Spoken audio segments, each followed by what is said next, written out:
తెలంగాణ గవర్నర్కు ప్రమాదం, పోలీసులు ఎంటర్ అంటూ వార్తలు అయితే వస్తున్నాయండి. దీనికి సంబంధించి వివరాలు చెప్పడానికి వీడియో చేయడం జరుగుతుంది. చాలా మంది వీడియోస్ ఉన్నారు కానీ సబ్స్క్రైబ్ చేసుకోవడం లేదు, మర్చిపోతున్నారండి. దయచేసి ఛానల్ సబ్స్క్రైబ్ చేసుకుని బెల్ ఐకాన్ ఆల్ పైన ట్యాప్ చేయండి. ఇటువంటి ఇంపార్టెంట్ ఇన్ఫర్మేషన్ అందరికీ కూడా తెలుస్తుంది. చాలా మంది చూస్తున్నారు కానీ లైక్ చేయడం లేదండి. మీరు లైక్ చేయడం వల్ల ఇటువంటి ఇంపార్టెంట్ ఇన్ఫర్మేషన్ అందరికి రీచ్ చేసిన వారు అవుతాం.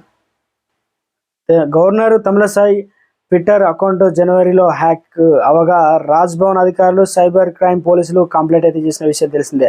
తాజాగా ట్విట్టర్ ఖాతా హ్యాక్ కేసు విచారణలో కీలక విషయాలు అయితే వెలుగు చూశాయి. ముంబై నుంచి గవర్నర్ ఖాతా హ్యాక్ అయినట్లు పోలీసులు అయితే గుర్తించారు.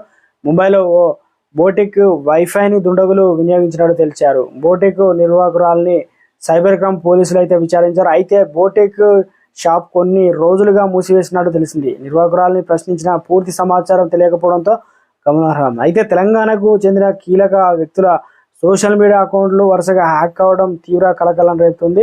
గతంలో ఆర్టీసీ ఎండీ సజ్జనర్, మాజీ మంత్రి కేటీఆర్, వైద్య ఆరోగ్య శాఖ మంత్రి దామోదర్ రాజనరసింగ్ సోషల్ మీడియా అకౌంట్లు హ్యాక్ అయ్యాయి. అయితే governor Tamilisai Twitter hack account ఘటనపై విచారణకు సంబంధించిన పూర్తి వివరాలు అయితే తెలియాల్సి అయితే ఉంది.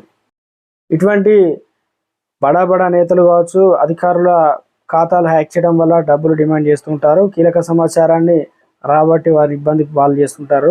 అకౌంట్లో వేరే ప్రొఫైల్ చేంజ్ చేయడం ఇలా ఇబ్బందులకు అయితే వస్తాయి. కాబట్టి అఫీషియల్గా పోలీసులకు అయితే కంప్లైంట్ అయితే ఇచ్చారు. ఈ ప్రమాదం నుంచి గవర్నర్ తమిళసాయి గతంలో మరి గుర్తించి ప్రస్తుతానికి ఎక్కడి నుంచి విచారణకు సంబంధించి పూర్తి వివరాలు అయితే తెలియాల్సి అయితే ఉంది.